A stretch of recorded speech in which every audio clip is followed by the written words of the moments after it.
and welcome to Linux Action News, episode 269, recorded on November 30th, 2022.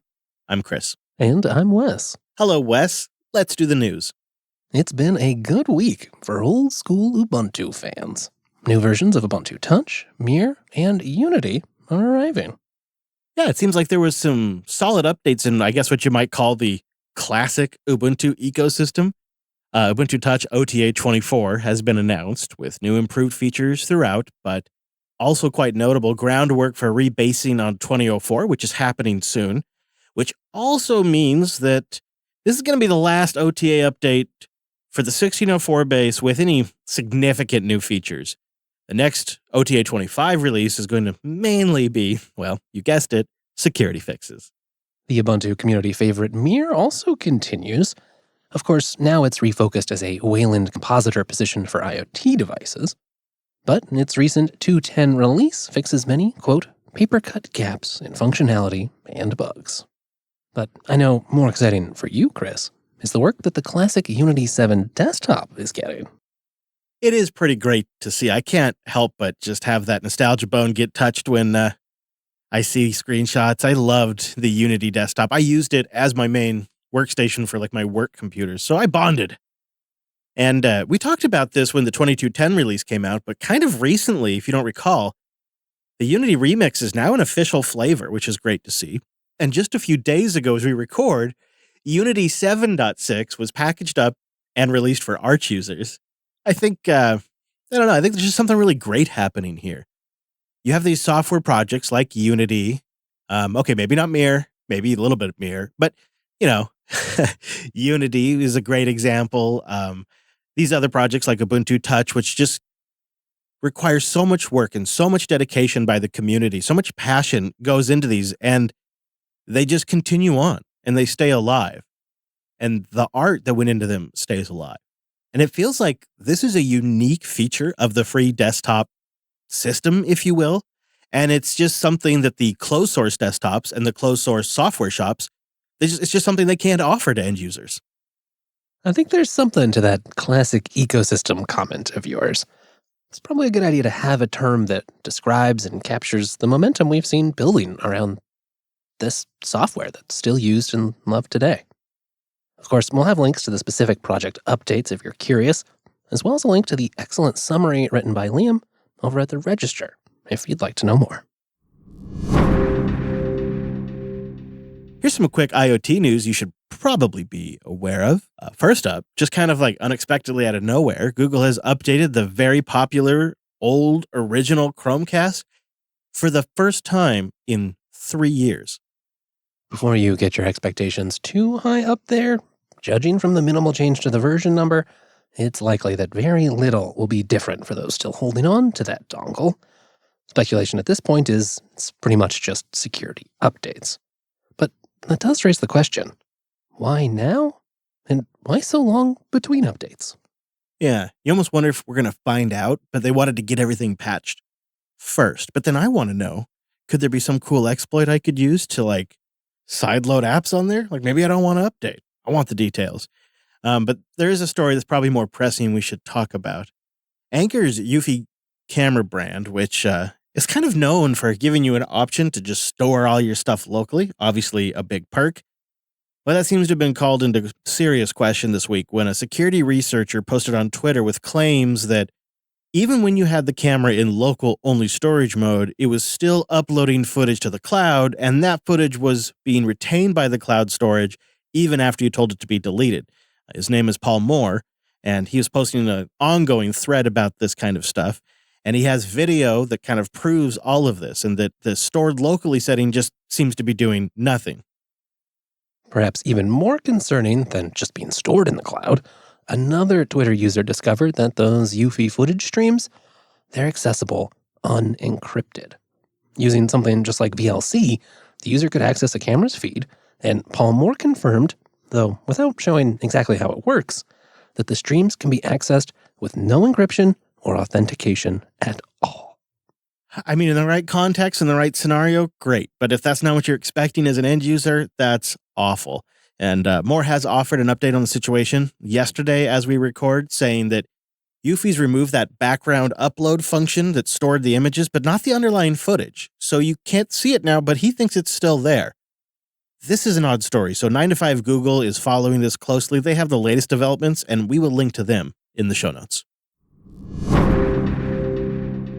Sticking with security a bit longer, Google's Project Zero has called out Google's Pixel team because they're not dealing with bugs in the ARM GPU driver quickly enough. Yeah, ours calls this friendly fire, and I think that kind of sums it up pretty well. Project Zero is actually kind of known for calling out companies that have been slacking in the patch department. And I think it's actually had a real-world impact on companies like Microsoft, Apple, and others to jump faster into action when a flaw has been disclosed. So in June, a Project Zero researcher detailed an in-the-wild exploit for the Pixel 6, where bugs in the ARM GPU driver could let a non-privileged user get write access to read-only memory. And then, for the following 3 weeks after they made that discovery, another Project Zero team member poked at that GPU driver and found additional code execution flaws that, again, led a non-privileged user to get full system access. The team says it reported these issues to ARM between June and July 2022, and then ARM fixed the issues, quote, promptly in July and August, issuing a security bulletin, which is CVE 2022-36449, and publishing fixed source code. But these actively exploited vulnerabilities have not been patched for end users. The groups dropping the ball on that are Google, of course, and various other Android OEMs. As Project Zero says, months after ARM fixed that vulnerability, all of our test devices, which used Molly, are still vulnerable to these issues. CVE 2022-36449 is not mentioned in any downstream security bulletins. So Google has published a response to Google via the Google PR department saying that the patches from ARM are actually currently undergoing review and added, quote, and will be delivered in the coming weeks. Android OEM partners will be required to take the patch to comply with future SPL requirements. That stands for Security Patch Level. It's Google's recommended best practices for applying security patches, which are evaluated by the Android Compatibility Test Suite, which is a requirement for devices that get 3 or more years of support. Google's Project Zero ends its blog post with some hot tips for companies like Google. Quote, companies need to remain vigilant, follow upstream sources closely, and do their best to provide complete patches to users as soon as possible. Just a quick story that makes, some of us feel old. ClamAV, the go-to antivirus scanner for mail server admins for at least a generation, has hit 1.0 after 20 years of development. ClamAV was first released in 2002. Oh my God. And it's been actively maintained since then. The 1.0 release is actually considered an LTS as well, and the project says it has all kinds of improvements in there for people that need antivirus and like that stuff. Anyways, a big thankful congratulations on 1.0 from us here at Linux Action News to the ClamAV team. And just a quick follow-up to the Accelerator subsystem story we covered last week. Well, things are moving forward at a rapid pace. This week, the Accelerator subsystem code was merged into the drm-next branch ahead of the Linux 6.2 merge window that opens soon. Linus has warned kernel developers, though, that he's going to be, quote, more hard-nosed than usual in the next merge window, and may add an additional release candidate cycle due to the release being solidly in the holiday season. Linode.com/LAN. That's where you go to get $100 and 60-day credit on a new account. And that's where you go to support the show. Linode is just fast, reliable cloud hosting with the best support in the business, real humans. And they're 30 to 50% cheaper than the hyperscalers that want to lock you into their horrible platforms with crazy terminology and awful support. And on top of that, Linode has great performance. 11 data centers around the world for you to choose from, with a dozen more coming online, cloud firewalls, easy to understand and use backups, Kubernetes support if that's how you go, object storage that we've used for all kinds of things, and all available for you to try when you go to linode.com/LAN and get that $100. It's how we run everything, and I'll include in the show notes a link to a blog post or a guide, I guess it is, a write-up on how to make your Linode instance private, so that way you can interact without having to go over the public internet, something I'm really into these days. So go build something, go learn something, and try it for yourself while you support the show. Linode's what we use. You're going to love it. Linode.com/LAN. And thank you to Collide. Collide is an endpoint security solution that uses the most powerful, untapped resource in IT, end users. When you're trying to achieve security goals, whether for a third-party audit or your own compliance standards, the conventional wisdom is to treat every device like Fort Knox. Old-school device management tools like MDMs force disruptive agents onto employee devices that slow performance and treat privacy as an afterthought. That way of doing things turns IT admins and end users into enemies and creates its own security problems because users turn to shadow IT just to do their jobs. Collide does things differently. Instead of forcing changes on users, Collide sends them security recommendations via Slack.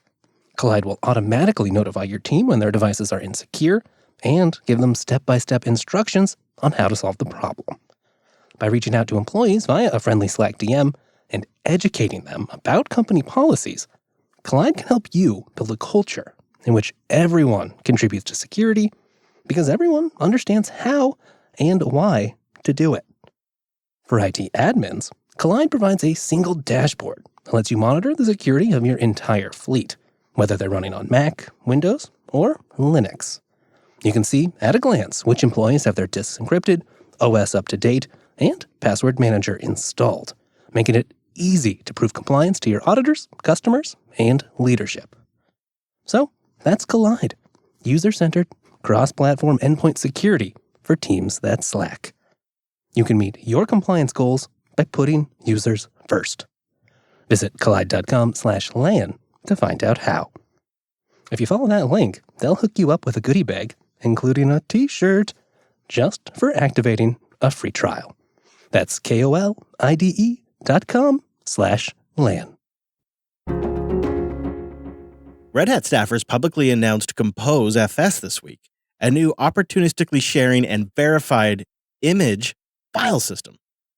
The team's goal is to create a file system designed around sharing content between containers and ensuring that content is not modified. When we looked at the contributors to the project over on GitHub, it was clear that some members have been working on OS tree-powered projects for a long time. Project Atomic, Flatpak, and others are on that list. Yep. And so it's probably no surprise that the verification support in Composefs is going to come from OS tree. At a high level, the aim here is to have a file system that server systems can use to construct read-only images, similar to what you might get with a loopback-mounted SquashFS image. Yeah, it's kind of like taking a look at how snaps do some stuff and say, what if we implemented that at a lower level technically and did things a little better? Composefs isn't really a physical file system in itself. Like, it's not going to change how data is stored and structured on disk. It still needs a backing file system like your XFS, your Btrfs, or Extended 4 if you've got to. Yeah, the basic idea with this is you have a single binary file that contains all the metadata of the file system. That includes file names, file permissions, timestamps, all that stuff. However, it doesn't contain the actual file contents. It just has content-addressed pointers to the real files that live on that backing file system. Kind of reminds me of OverlayFS. Now, by itself, that doesn't seem super new or useful. You could use a single SquashFS image or OverlayFS or a regular directory with files even. The advantage to Composefs comes if you want to store a whole bunch of images. Because the files are content addressed, e.g., you're using the hash of the content to name the file, shared files between those images, they only need to be stored once, but they can appear in a whole bunch of container mount points.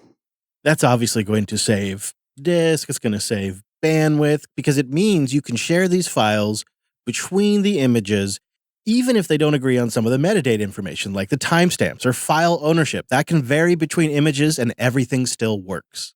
Right, and that's because you've split these two things up.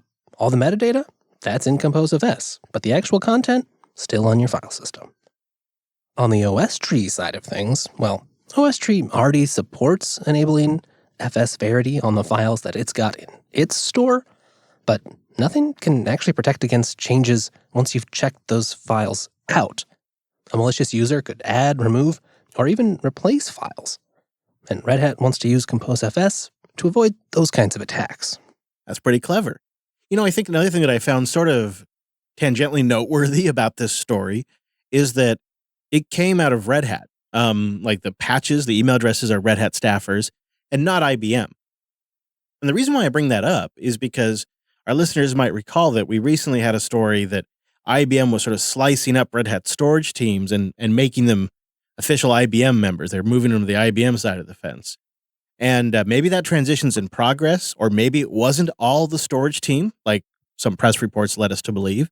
So if you could shed some light on this, please reach out and let us know what the situation is there. As far as Composefs goes, I think things are still early, but there are initial patches out there for reviewing some bits of this functionality. I don't think anything is really close to shipping to end users or like landing in Fedora, CentOS, or anything like that. But because this project is leveraging existing technology, I think it's probably reasonable to hope that it can come to market a lot quicker than, say, like a full brand new file system project might. So we'll keep an eye on this story and everything else going on in the world of Linux and open source. So don't miss an episode. Go to linuxactionnews.com/subscribe for all the ways to get every single episode.